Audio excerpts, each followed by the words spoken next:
Hello and welcome all. Myself Neetu Gupta, Masters in Law from NLS Bangalore. In this session, we are going to discuss about the void agreements. I have told you in my previous session. If you have seen my previous session, in that session I was discussing about your void agreements. So in that I have discussed section 20, 23, 24, 25, 26, 27. Now we are going to discuss section 28, that is restraint of legal proceeding. So what do you mean by restraint of legal proceedings? कि अगर आपकी कोई legal proceeding है उस पर कोई रोक लगा रहा है then that agreement is void. चाहे वो अगर आपको absolutely 28 क्या कहता है कि अगर आप किसी से आपने मर्डर कमिट कर दिया, चलो you have committed a murder, आपके अगेंस्ट केस फाइल होगा, आपके अगेंस्ट है कि जो FIR है वो, कि आपको किसी ने देख लिया, आप अब उससे कह रहे हो कि आप जाके भाई पुलिस को मत इन्फॉर्म करना, don't inform the police, I will pay you such and such amount. Is it a valid? नहीं, it is not valid, it is void according to 28. Is it clear? So section 28 states that an agreement absolutely restraining a party from enforcing his right through a court of law, or an agreement which places a limit as to time within which a right can be enforced is void unless it is not a contract but only a gentleman's agreement. Right to appeal नहीं इसमें cover होता है. इसमें देखो क्या कहा है, absolute होना चाहिए, एब्सोल्यूटली रिस्ट्रेनिंग अ पार्टी. या टाइम पीरियड आप किसी पे लगा रहे हो कि इतने टाइम पीरियड में आप केस का फाइल कर सकते हो, otherwise you can not file a case. ठीक है. Again this is not absolute right, there is exception to section 28. So पहले एक्सेप्शन क्या है आपकी इसमें, यहाँ पे एक्सेप्शन ये है कि अगर इफ़ टू और मोर पर्सन, या दो या दो से ज़्यादा पर्सन जिनका डिस्प्यूट हुआ है आपस में, वो कोई कॉन्ट्रैक्ट कर रहे हैं, वो एग्रीमेंट कर रहे हैं कि instead of moving to the court firstly they should refer their matter to arbitration, then it is a valid exception. और सिर्फ यही नहीं है कि जो है, इवन अगर आपके पास्ट में भी कोई डिस्प्यूट अराइज हुआ है, कोई ऑलरेडी कोई डिस्प्यूट अराइज हुआ, उसके लिए भी आप एग्रीमेंट कर सकते हो, दे आर वैलिड. ठीक है. चलो now let us see section 28. Agreement होना चाहिए. एग्रीमेंट में क्या है, there must be restriction. Restriction किस पे होनी चाहिए? उसी पार्टी पे, the person who is party to an agreement. Is it clear? Restriction है, it must be relating to contracts. Restriction must be relating to contracts. Clear? For enforcing the right. Restriction absolute होना चाहिए, total होनी चाहिए. Again मैंने आपको exception बता दिया कि इसमें exception क्या है. When parties agree to refer the matter to arbitration if any dispute arises, matter which has already arisen, then party agree to refer the dispute to arbitration. Okay? So purpose और policy क्या है section 28 के पीछे?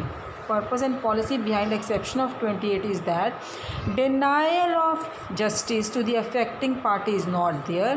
Other policies, administration of justice is the right and duty of the state. So this was section 28. Now next section 29 जो हम discuss already कर चुके हैं, the agreement the meaning of which is not certain or capable of being made certain are void. कि अगर आपके contract की terms ही नहीं क्लियर नहीं है, या आप उसको सर्टेन नहीं क्लियर कर सकते हो, तो वो क्या है, एग्रीमेंट्स वॉइड है. ठीक है. पॉलिसी रीज़न क्या है इसके पीछे? Policy, before discussing policy reasons we will discuss the meaning of uncertain. It means something may be uncertain on the face of it, so if they can be made certain then such agreement is not void.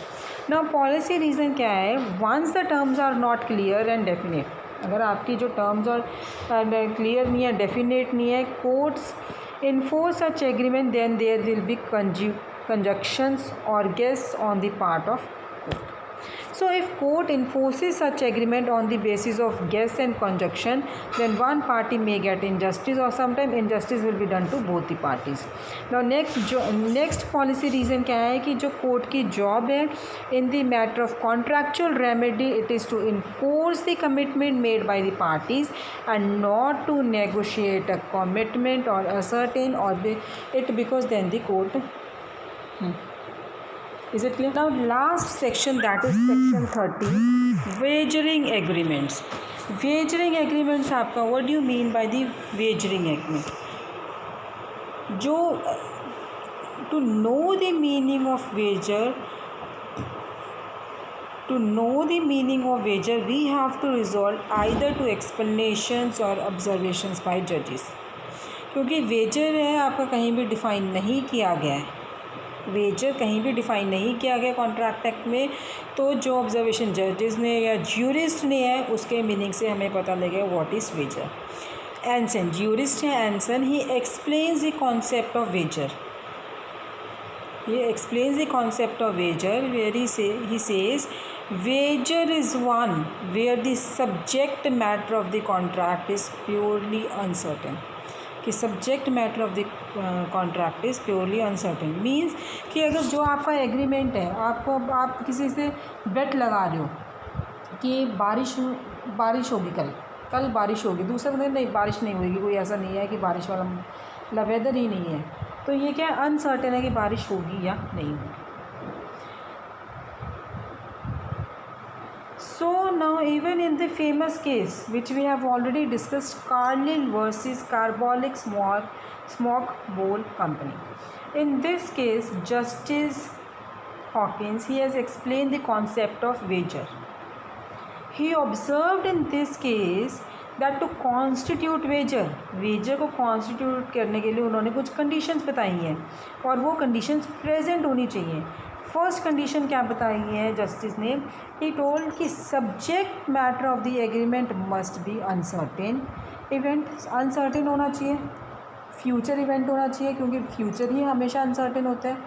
Next condition क्या है कि दो parties के दोनों के opposite views हैं कि क्या रिज़ल्ट क्या आएगा उस अनसर्टेन इवेंट का.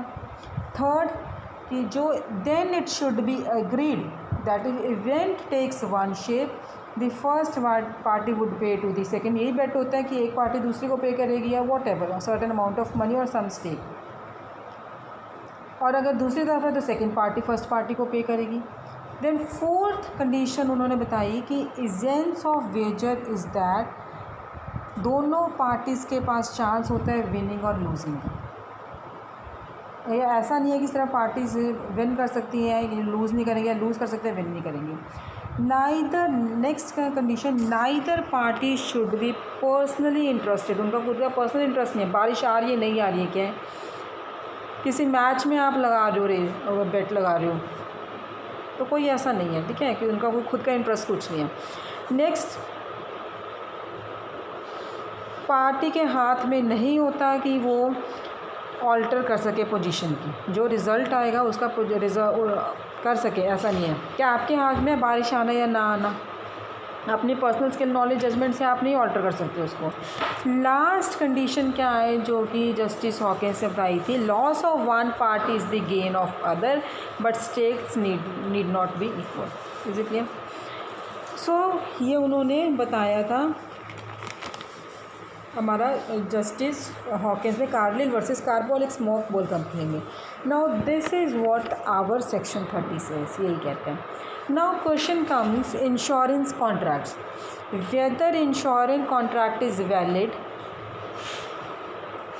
इंश्योरेंस कॉन्ट्रैक्ट तो वैलिड होते हैं, but how to distinguish it from wager contracts, how to distinguish from wager contracts.